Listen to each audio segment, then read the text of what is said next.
What Arun temple से अभी अभी हम बाहर निकले और वहाँ पे अंदर ही हमें इतनी भूख और प्यास लगी थी ना, गर्मी इतनी थी, तो बाहर निकलने के साथ साथ ही हम लोगों ने मैंगो जूस पिया। अभी भी हम चाओ फ्राया रिवर की वेस्ट बैंक में ही हैं, जहाँ पे है वट अरुण टेम्पल। और अभी हम लोगों को जाना है वट फो टेम्पल। वो भी कहा जाता है कि टेम्पल ऑफ रिक्लाइनिंग बुद्धा। आप लोगों ने कहीं कहीं ऐसे पिक्चर्स देखे होंगे जो एक गोल्डन बुद्ध महाराज की मूर्ति है, स्टैचू है, काफ़ी लंबी और लेटे पड़े हैं, रिलैक्सिंग मूड में है। तो उस मंदिर को कहते हैं वट फो। और अभी हम लोगों को चाओ फ्राया रिवर ना फेरी से क्रॉस करना है। ये वट अरुण फेरी पियर है और हम लोगों को जाना है ईस्ट बैंक ऑफ चाओ फ्राया रिवर। और उस साइड में है the temple of reclining Buddha और वट फो एंड आइकॉनसियम। हम लोगों को पहले वट फो ही देखना है, इसके बाद हम लोग जाएंगे आइकॉनसियम। अभी मैं इतनी थक गई हूँ, मुझे पता नहीं है मैं आइकॉनसियम तक मतलब ज़िंदा पहुँचूंगी या नहीं, क्योंकि यहाँ पे गर्मी की वजह से ना आपके सारा जो एनर्जी है ना वो सोख लेते हैं, मतलब ड्रेन आउट हो जाती है। तो अभी मैं काफ़ी थक गई हूँ, लेकिन देखते हैं क्या होता है। ये है चाओ फ्राया रिवर और हम लोगों को बस ज़्यादा दूरी तो है नहीं, बस रिवर को ही क्रॉस करना है। लेकिन छलकता पानी देख के ना मुझे एक बात याद आई। लोग कहते हैं ना हर एक लिविंग बीइंग जो हमारे पंचव तत्व है ना, जैसे कि फायर, वाटर, एयर, अर्थ और स्काई, इनमें से एक के लिए बहुत ज़्यादा लगाव होती है। तो उस हिसाब से देखा जाता है कि आपके अंदर कौन सा तत्व ज़्यादा स्ट्रॉन्ग है, डोमिनेटिंग है। लेकिन मुझे ऐसा लगता है ना, मुझे वाटर भी पसंद है, अर्थ भी पसंद है, एयर भी पसंद है, मुझे तो सब कुछ पसंद है। तो फिर मैं क्या हूँ क्या क्रेजी? और हम पहुँच गए ईस्ट बैंक ऑफ चाओ फ्राया रिवर। यहाँ से वट फो ज़्यादा दूर नहीं है, हम पैदल चल के भी जा सकते हैं। चलिए फिर धमाल मचाते हैं।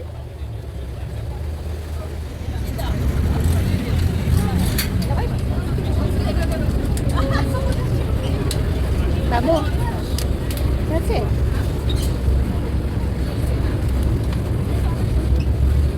आप लोगों ने इस एनर्जी को फील किया, क्योंकि घूमने आने का नहीं एक यूफोरिया अलग से ही होता है। और लोग इतना मतलब चिल्ला चिल्ला के बात कर रहे हैं, हंस रहे हैं, खुश हो रहे हैं, देख के मुझे बड़ा अच्छा लगा। और ईस्ट बैंक पे जहाँ पर अभी फेरी रुकी है ना, इसको कहते था टीएन पियर। मैं ना आपको एक अपनी खुराफाती बात बताती हूँ। जहाँ पे बहुत ज़्यादा भीड़ होती है ना, मैं हमेशा वहाँ पे अकेली होती हूँ, भले मैं किसी के भी साथ जाऊँ। और एक साइलेंट ऑब्जर्वर, लोगों को पता नहीं चलता है, मैं किसी को ऐसे आने से नहीं कराती हूँ, लेकिन अब वो बहुत ऑब्जर्व करती हूँ। कहीं पे भी आप अकेले हो, भीड़ भाड़ में हो, आप साइलेंटली ऑब्जर्व करो, बिल्कुल माइन्यूटली, आपको वहाँ पे ना बहुत कुछ देखने को मिल जाएगा। और मैं मानती हूँ जो क्वालिटीज़ आप अपने दिल में कैरी करते हो ना, प्यार, मोहब्बत, हेट्रेड, खुशी, तो उसी से ही आप बनते हो, आपको आप बनाते हैं। तो उसका रिफ्लेक्शन आपको हर जगह देखने को मिलेगी।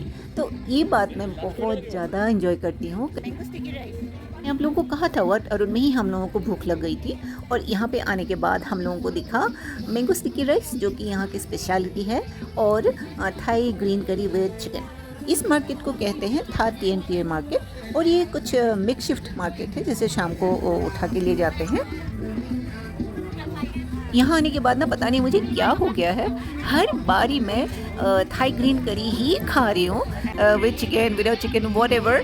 मुझे तो इसकी इतनी बुरी लत लग गई है ना, तो मैं हर मील में मैं थाई ग्रीन करी खा रही हूँ, बताओ। मैंने पद थाई भी मैंने ट्राई की, और नहीं वो भी अच्छा है, लेकिन मुझे ये ग्रीन करी है, क्या कहूँ। और जैसे ही मैं अपना खाना एंजॉय कर रही थी, फिर मुझे ये दिखा, ये सॉफ्ट और स्क्विशी सा कुछ है, पता नहीं ये जो भी चीज़ है ना बहुत स्क्विशी सा। तो इसकी वजह से ना मैं अपना खाना इतना एंजॉय नहीं कर पाई, पता नहीं वो क्या चीज़ है। मीट जैसा भी नहीं है और वेजिटेबल जैसा भी नहीं है। और पास ही ये जूस सेंटर था, जहाँ पे लोंगन और ये सब जो ट्रॉपिकल फ्रूट्स के जूसेस हैं, तो वहाँ पे हमने जूस पिया। और इसके बाद हम आगे के लिए चल दिए। अभी हम लोगों को जाना है वट फो। और ये देखो, यहाँ पे हर चीज़ ना आपका सामने में ही बना के देते।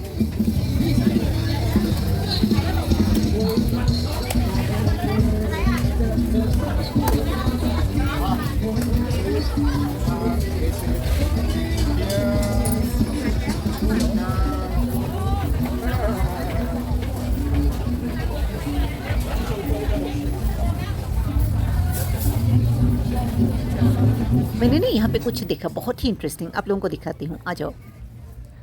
वो चीज़ है ये कुछ थाई चिप्स है, जो कि किसी भी चीज़ से बनी हुई होती है, फिश, बीफ, प्रॉन, मतलब यू जस्ट नेम इट। ये चीज़ मैंने इंडिया में कभी भी नहीं देखी है, कहीं पर भी नहीं। ये टिपिकली ये थाईलैंड की ही अपनी प्रोडक्ट है मेरे ख्याल से। ये मार्केट थोड़ा सा मुझे सरोजनी वाला वाइब्स दे रहा है अभी, क्योंकि ये देखो 100 थाई बात में आप कुछ भी यहाँ से उठा सकते हो। जैसे हमारे सरोजनी में 35 बोलते रहते हैं ना, ये वही चीज़ है। मुझे ये स्कर्ट भी अच्छा लग गया था, लेकिन मेरे हस्बैंड ने कहा नहीं अभी इस सब के लिए टाइम नहीं है, हम लोग ना वहाँ पे चाटो चाक मार्केट से हम लोग शॉपिंग करेंगे, अभी यहाँ से नहीं, कुछ भी नहीं। थाईलैंड का ये ट्रिप ना मेरे लिए इतना एनरिचिंग रहा। अब देखो ये चीज़ें यहाँ पे जैसे लग रहे हैं ना, कुछ ह्यूमिडिफाई कर रहे हैं या अंदर से कुछ खींच के बाहर फेंक रहे हैं, पता नहीं है धुआं है, पानी का भाप है, कुछ भी है, लेकिन क्यों है? तो ये किसी को क्या ही फ़ायदा हो जाएगा, बाहर वाली इतना तो एरिया ओपन है। ये ही यहाँ के टमटम सर्विस पर हम लोगों को नहीं जाना है, हम लोगों को रोड क्रॉस करके उधर आपको दिख ही रहा है वाट फो का गेट, वहाँ तक पहुँचना है। थाईलैंड में 2 तरह की कैब्स होती हैं, एक है ग्रैब, दूसरी है बोल्ट। ये जो ग्रीन एंड येलो कॉम्बिनेशन में है ये है ग्रैब, और जो पिंक कलर में बहुत प्यारी सी वो कैब है वो है बोल्ट। और यहाँ पे ना पहले आप देख लो, देखा बैंकॉक में जब आप रोड क्रॉस करते हो ना, वहाँ पे सारी जो कारें हैं वो अपने आप ही रुक जाती है, आपको जाने के लिए जगह देती है। तो ये बात मुझे बहुत अच्छी लगी। आवनम की एक वीडियो में भी मैंने आपको शायद ये बताया था, तो ये एक सीखने वाली बात मुझे लगी। वाट फो की बाहरी दीवार में ही यहाँ का मैप बना हुआ है। अगर आप 1 सेकंड के लिए वीडियो पॉज करके आप मैप देखोगे तो चाओ फ्राया रिवर और दोनों तरफ वाट अरुण और वाट फो दोनों मंदिर आपको दिखेंगे। ये पूरे बैंकॉक का फिजिकल मैप है। और बात करते करते हम लोग अंदर आ गए हैं वाट फो के एंट्रेंस पर, और लेनी है टिकट। और टिकट के लिए मेरे ख्याल से 300 थाई बात देने पड़ेंगे पर पर्सन के हिसाब से। तो चले रिक्लाइनिंग बुद्धा देखने। और जैसे ही हम थोड़ा सा आगे आए और शुरुआत में ही हम लोगों को दिखा ये, और ये है द्वारपाल मंदिर। कहीं का भी हो, इंडिया के हो, थाईलैंड के हो, या किसी भी फॉरेन कंट्री में हो, सभी मंदिर के बाहर गेट पर ही 2 ऐसे स्टैचूज बने हुए आपको दिखेंगे। ये कहते हैं कि ये द्वारपाल जो है वे मंदिर की रक्षा करते हैं। और ये है वाट फो गाइड सर्विस। यहाँ पे जो मैप है ये वाली, तो इसके अंदर नंबर 1 में जो बिल्डिंग है ना लंबे से, उसी के अंदर हमारे बुद्ध महाराज की जो रिक्लाइनिंग मूर्ति है ना वो रखी हुई है। हम लोगों को मेनली वहीं पर जाना है। कैंपस काफ़ी बड़ा है, लेकिन हम देखेंगे। यहाँ पे गर्मी के बारे में तो मैं कई बार बता चुकी हूँ, तो और ज़्यादा मैं रिपीट नहीं करूँगी। देखूँगी कहाँ तक मेरी एनर्जी लेकर जाती है, लेकिन बुद्ध महाराज का दर्शन तो मुझे करना ही करना है।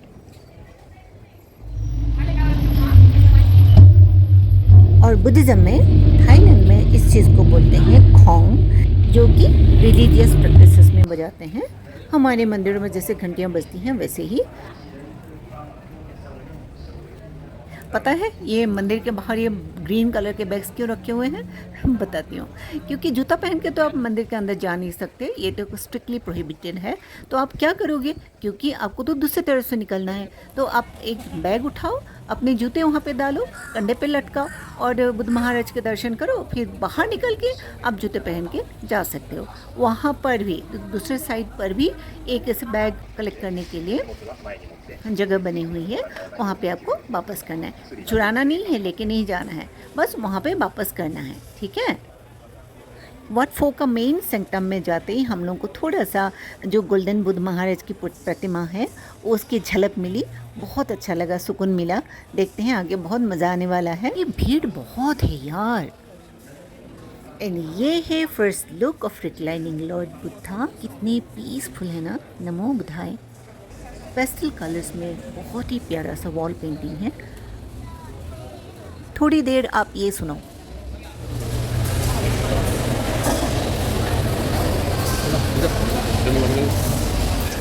ये जो लोगों की आवाज़ के साथ एक टिंग टिंग टिंग टिंग की एक मेटालिक साउंड आ रही है ना, वो है यहाँ पे जैसे आप कॉइन्स का एक पोटली खरीद सकते हो, जो एक सटांग बोलते हैं। हमारे जैसे 1 रुपए के कॉइन को 1 रुपया बोलते हैं, यहाँ पे एक सटांग बोलते हैं। तो ये सटांग्स की वो पोटलियाँ होती है, 20 थाई बात, 30 थाई बात, 50 थाई बात, और उसके ऊपर की उसके नीचे का भी। तो लोग क्या करते हैं यहाँ पे बुद्धिज़्म में हमारे वहाँ के बुद्धिस्ट टेम्पल्स में होता है कि नहीं मुझे पता नहीं है, पर यहाँ पे है। साइड में ना कुछ घड़े जैसे लगे हैं लाइन से, मंदिर के साइड में बुद्ध महाराज के जो पीछे का जो है बैक साइड में, तो वहाँ पे लगे हुए हैं। लोग क्या करते हैं ना, हर एक चीज़ में नॉर्मली मॉन्ग्स करते हैं, लेकिन अभी जो टूरिस्ट जाते हैं ना उनको भी कहते हैं कि आप लोग भी कर सकते हो, प्रेयर कर सकते हो। तो वहाँ पे प्रेयर करते जाना है, और वहाँ पे एक एक मतली जो जार बने हैं उसमें आप एक एक आप ड्रॉप करते जाओ, और उसी से ही ये साउंड टिंग टिंग की आवाज़ आ रही है।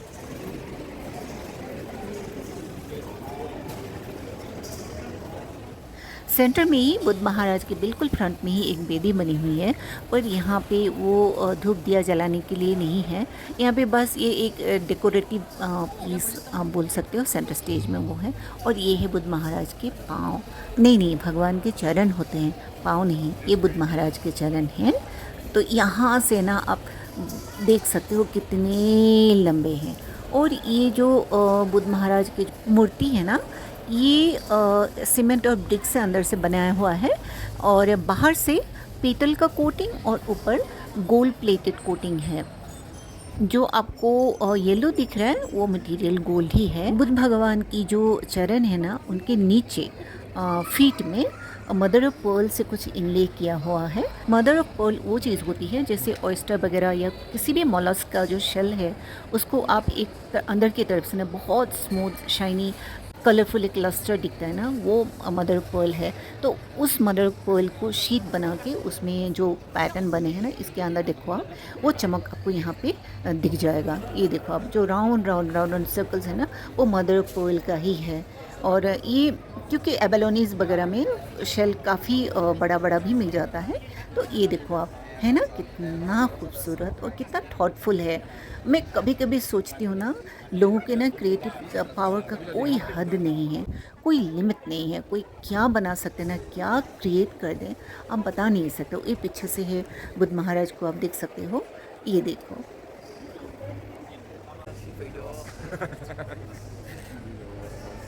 बहुत ज़्यादा मन था कि मैं इनके दर्शन करूं, और आज ये फुलफ़िल हो गया। मैं जब भी ऐसा कुछ बहुत मनचाही चीज़ मुझे मिल जाती है ना, that invokes a lot of gratefulness in me really. और ये है कुछ आई कैंडीज, आप देख रहे हो कलर क्या है, बहुत सुंदर है यार। इतनी गर्मी में ना सबसे ज़्यादा सुकून देने वाली चीज़ ना यही है, बस यही है। यहाँ के ऑर्किड्स, ये मतलब बहुत अलग अलग तरह के हैं, यहाँ पे थोड़ा बहुत है, बहुत सुंदर है। मेन सेक्टम तो हमने देख लिया, अभी चलिए आगे देखते हैं और क्या देखने लायक है। देखो, देखने लायक तो सभी कुछ है, क्या क्या हम और देख पाते हैं ऐसा बोलना चाहिए, है ना। चलिए,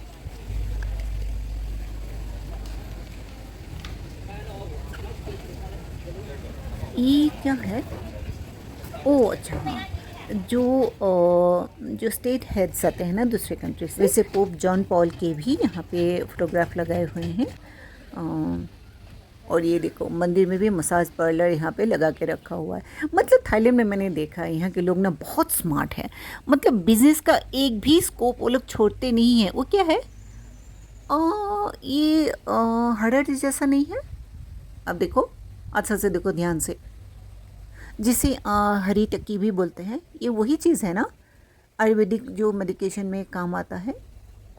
वैसे तो जो हमारे गांव में मिलता है ना, वो पेट के डाइजेशन के लिए बहुत ही बढ़िया है, और ये त्रिफला में भी डाला जाता है। मेरे ख्याल से ये वही प्लांट है, नहीं भी हो सकता है, ऐसा ना हो कि मैं इसको खा के यहीं पे मर जाऊँ। मुझे एक बात समझ में नहीं आई यहाँ पे, ये जो छोटे छोटे स्तूपा जैसे बने हुए हैं ना, वो जैसे मेन सेक्टम है, ऑर्डिनेशन हॉल है, उसके सामने में ये छोटे छोटे स्तूपाएँ बने हुए हैं। पर जब कि मेन मंदिर है यहाँ पे, तो छोटे छोटे इतने स्तूपाएँ क्यों बने होते हैं? वहाँ पे प्रेयर भी नहीं किया होता है, पूजा पाठ भी नहीं होती है, बस ऐसी पिलर जैसे बना के रखे हुए हैं। मुझे ये बात समझ में नहीं आई।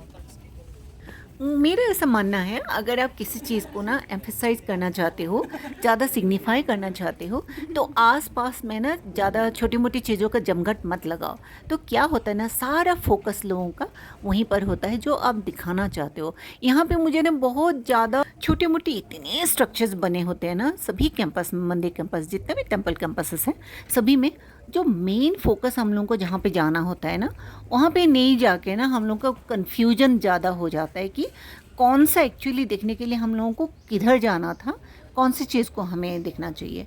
और यहाँ पे भी एक बेदी बनी हुई है, लेकिन ये प्रैक्टिकल बेदी है, ये मतलब डेकोरम नहीं है। यहाँ पे देखो, यहाँ पे तेल, मेरे ख्याल से ये सिस्टम अलग है। तेल नीचे डाला जाता है और बहुत लंबी सी एक बाती नीचे तक गई हुई है, वहाँ से तेल खींचता होगा और दिया जल उठता होगा। ये बहुत ही ज़्यादा यूनिक है प्रोसेस।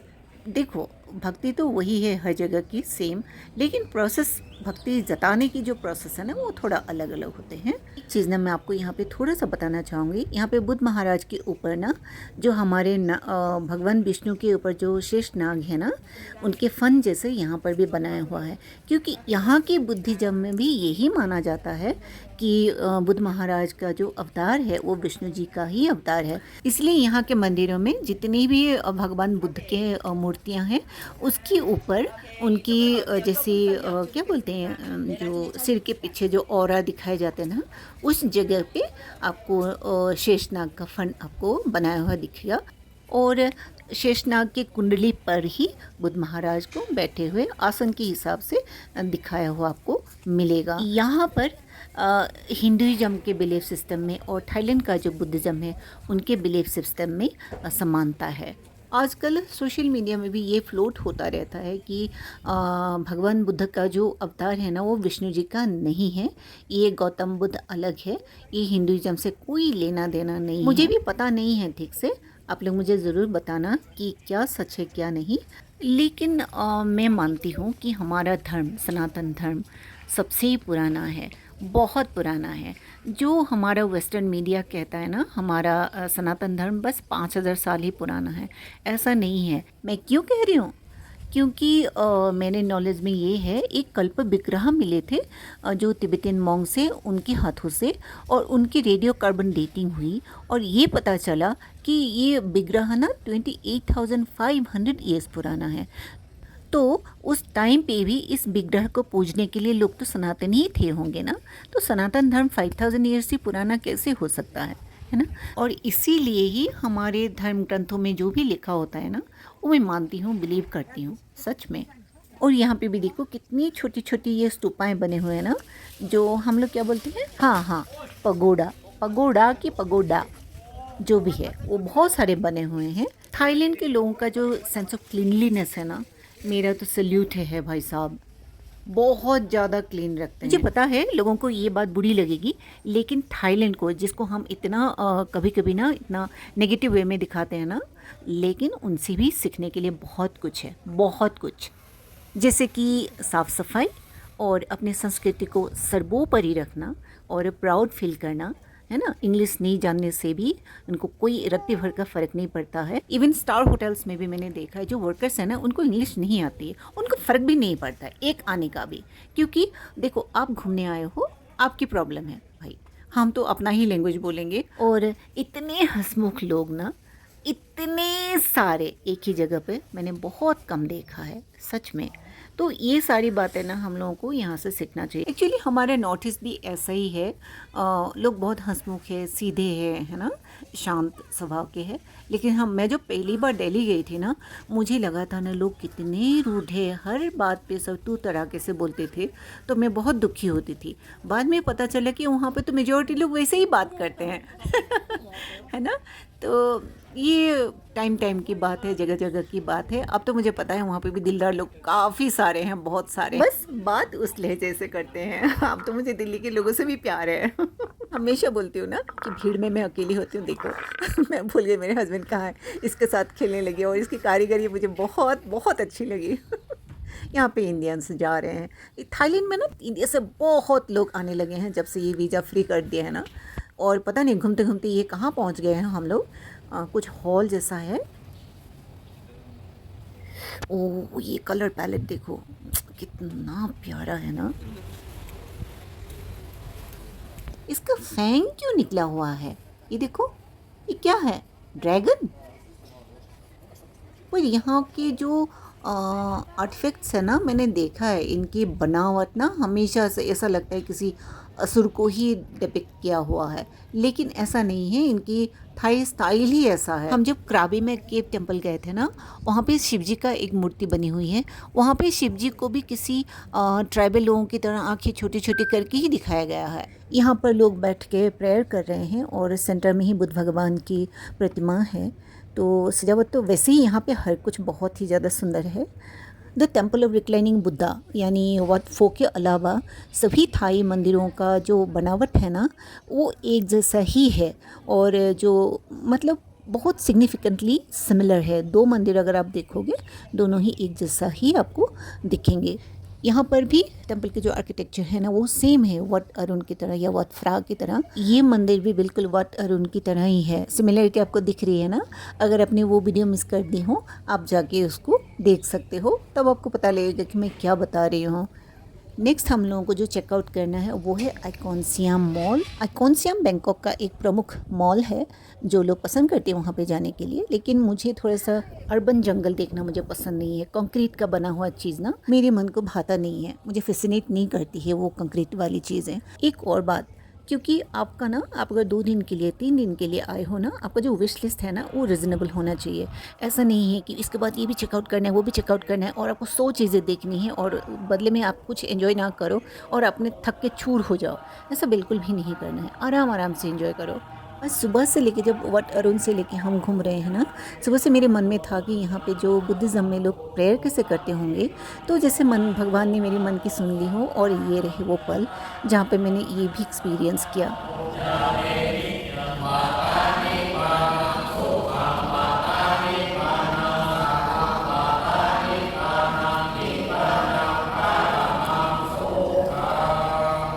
ये मेरे लिए आज का दिन का हाईलाइट था। आज जितने जगह हम घूमे, जितना कुछ हमने देखा, सबसे ज़्यादा खूबसूरत और पायस मुझे यही लगा। इन फूलों ने मुझे घर की याद दिला दी। मेरे पास ना 7 हाइबिस्कस की वैरायटीज़ है, 7। बेबी पिंक और वाइट, ये दोनों वैरायटी भी मेरे पास है। यहाँ पर कुछ अजीबोगरीब मूर्तियाँ भी लगी है जगह जगह। मुझे तो कभी कभी मुझे लगता है ये कृष्णा जी की मूर्ति है, लेकिन है नहीं। जो एनिमल है ना वो अलग ही कुछ है। और यहाँ पे मैंने देखा जो यहाँ पे लाइट पोस्ट्स है ना, काफ़ी सारे, अपने पूरे वीडियो में काफ़ी सारे ऐसे लाइट पोस्ट्स हैं जो कि लाइट पोस्ट से ज़्यादा आर्ट वर्क लगता है। बिल्कुल बहुत ज़्यादा खूबसूरत। ये देखो। वट फो को करेंगे गुड बाय और अभी हम जाएंगे icon SIAM mall. Icon SIAM mall के लिए हम लोग जाएंगे फेरी से और ये कुछ 3 पॉइंट सम किलोमीटर्स की दूरी है। ये रहा आइकॉन सियाम। नेक्स्ट वीडियो में आप लोगों को मिलती हूँ। बाय।